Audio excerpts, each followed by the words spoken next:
ನೂರಾರು ಮಹಿಳೆಯರ ಮಾನ ಹರಣವಾಗಿದೆ, ಅವರ ಮಾಂಗಲ್ಯ ಹರಣವಾಗಿದೆ.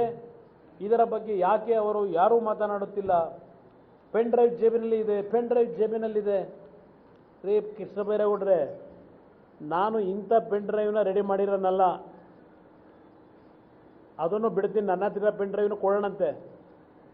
ನಾನು ಹೇಳಿದೆ ನಿಮ್ಮ ಸ್ಪೀಕರ್ಗೆ, ನಿಮ್ಮ ಮುಖ್ಯಮಂತ್ರಿಗೆ, ಆ ಪೆನ್ ಡ್ರೈವ್ನಲ್ಲಿ ಚರ್ಚೆ ನಡೆದಿದೆ, ನಿಮಗೆ ಆ್ಯಕ್ಷನ್ ತಗೊಳ್ಳೋ ಯೋಗ್ಯತೆ ಇದ್ದರೆ ಕೊಡ್ತೀನಿ ಅಂತ ಸ್ಪೀಕರ್ಗೆ.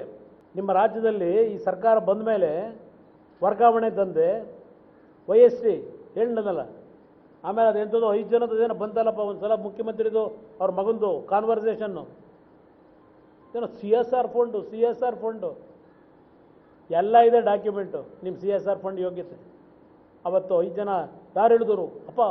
ಅಪ್ಪಯ್ಯ ಯಾರು ಹೇಳಿದರು? ಚರ್ಚೆ ನಡೀತಲ್ಲಪ್ಪ. ಆ ಥರದ್ದು ಪೆನ್ ಡ್ರೈವ್ ನನ್ನ ಹತ್ರ ಇರೋದು.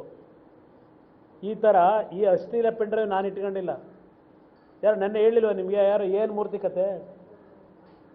ಅಯ್ಯೋ ನಮ್ಮ ಶಿಷ್ಯ ಓಲಿ ಇಷ್ಟ ಸಂಪಾದನೆ ಮಾಡ್ತಾನೆ ಅದಕ್ಕೆ ಹೇಳಿದ್ರಲ್ಲ, ನಾವು ಯಾವುದು ಚಿಲ್ಲರೆ ಕೆಲಸ ಮಾಡಲ್ಲ ಅಂತ. ಅಣ್ಣ ತಮ್ಮ ಹೇಳಿದ್ರಲ್ಲ ಚಿಲ್ಲರೆ ಕೆಲಸ ಮಾಡಲ್ಲ ಅಂತ ಹೇಳಿ. ನಿಮ್ಮನ್ನು ಚಿಲ್ಲರೆ ಕೆಲಸ ಮಾಡ್ತೀನಿ ಅಂತ ನಾನು ಹೇಳೋಕ್ಕಾಯ್ತದ? ನಿಮ್ಮ ಬಿಸ್ನೆಸ್ಸೇ ಪ್ಯಾಷನ್ ಅಂತ ಹೇಳಲ್ವ ನೀವು? ಚಿಲ್ಲರೆ ಕೆಲಸ ನಿಮ್ಮ ಕೈಲಿ ನೀವು ಮಾಡೋದೆಲ್ಲ ಎಂಥದ್ದು ದೊಡ್ಡ ಕೆಲಸ, ಮಹಾನ್ ಕೆಲಸ ಅಂತ ಗೊತ್ತು ನನಗೆ, ಏನೇನು ಮಾಡಿದ್ದೀರಿ ಅಂತಲೂ. ನಿಮ್ಮ ಕೈಲಿ ಚಿಲ್ಲರೆ ಕೆಲಸ, ನೀವು ಚಿಲ್ಲರೆ ಕೆಲಸ ಮಾಡಲ್ಲಪ್ಪ. ಅಯ್ಯೋ ನಾನು ಒಪ್ಕೋತೀನಿ. ನಾನು ಹೇಳಿದಲ್ಲ ನಿಮ್ಮ ಗುರುಗಳು ಯಾರು, ಏನು ಮೂರ್ತಿ ಏನು ಹೇಳಿದ್ರು? ಅದೆಂಥದ್ದು ರಘುಪತಿ ಅವರ ಕಾಲದಲ್ಲಿ ರಾಮಕೃಷ್ಣ ಹೆಗಡೆ ಅವರು ಮುಖ್ಯಮಂತ್ರಿ ಇದ್ದಾಗ ಮೊದಲು ಬ್ಲ್ಯಾಕ್ ಆ್ಯಂಡ್ ವೈಟ್ TV ಬಂತು.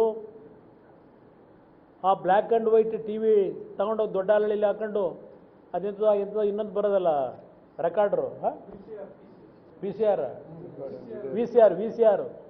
ಅದನ್ನಿಟ್ಕೊಂಡು ಅವೆಂಥವು ತೋರಿಸಾರಂತಲ್ಲ ಕ್ಲಿಪ್ಪಿಂಗು.